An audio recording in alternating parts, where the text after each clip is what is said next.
Here we go. Good morning. My name is Greg Wilkinson, and I'm here with Ann Robinson, who is one of the charter members of our church.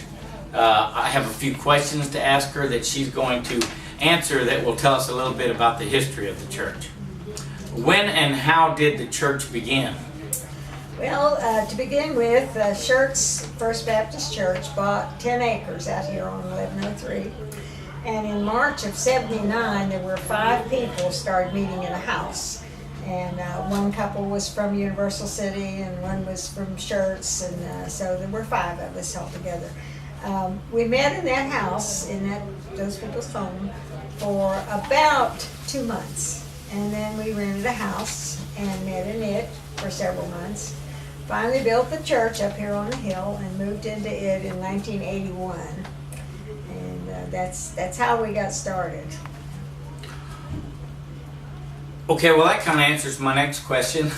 When was the sanctuary begun and put in use? Okay, it was finished in 1981, and so all that time before that we'd been meeting in the house over in Northcliffe. So for 2 years? For 2 years, about 2 years, And we had worked up from 5 people meeting to 165 resident members, and so that place was really getting crowded, really packed.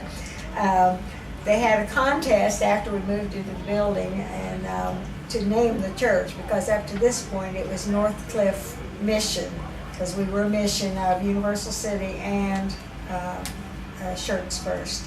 The person that named it was my husband. He chose Cibolo Valley Baptist Church, and so that's what it was named. And I'm real proud of that. That's something that he had a big part in, and he loved the church. How many pastors have served here up to now?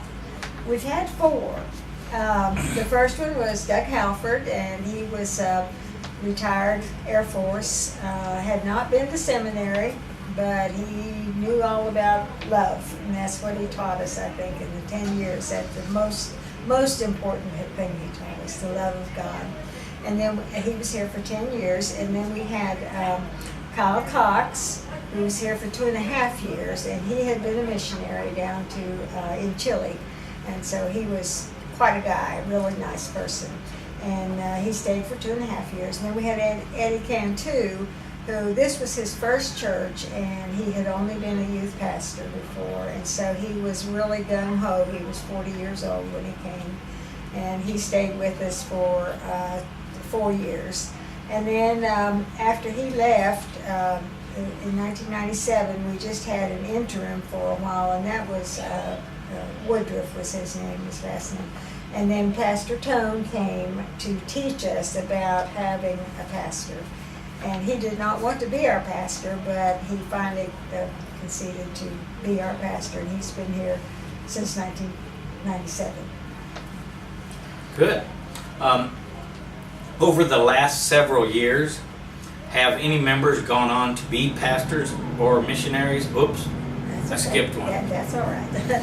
We've had several young people who have gone on to be missionaries or pastors. We have 2 young men in the area. One is Corey Webb, and the other is Will Deal, and they both have churches in this area, and they're the pastors of them. So that's really something for us to be very proud of. We've had several that were missionaries. Debbie Webb was Corey's sister. She was a missionary for a while. And then, of course, our little Christina, she's been a missionary since she was about 13, I think. And then James and Marge Dean. Marge has passed away now, but they were builders, Texas builders, and they actually helped to build this church. And there's a lot more, but I couldn't name them all. Well, I'll go back now and ask, are there any charter members that are still members here? Yes, we have about 5 or 6. Of course, myself, my son, Jeannie Harless, who is, of course, in a nursing home. She was Jean Marsh at that time, but she is one of the charter members. Wendy Rapier is a charter member. She was with us over in the house. And then Jim and Charlene Smith. Now they don't come anymore, but they are still members of the church. And then Wendy's daughter, Michelle, is still a member of the church, and she's one of the charter members.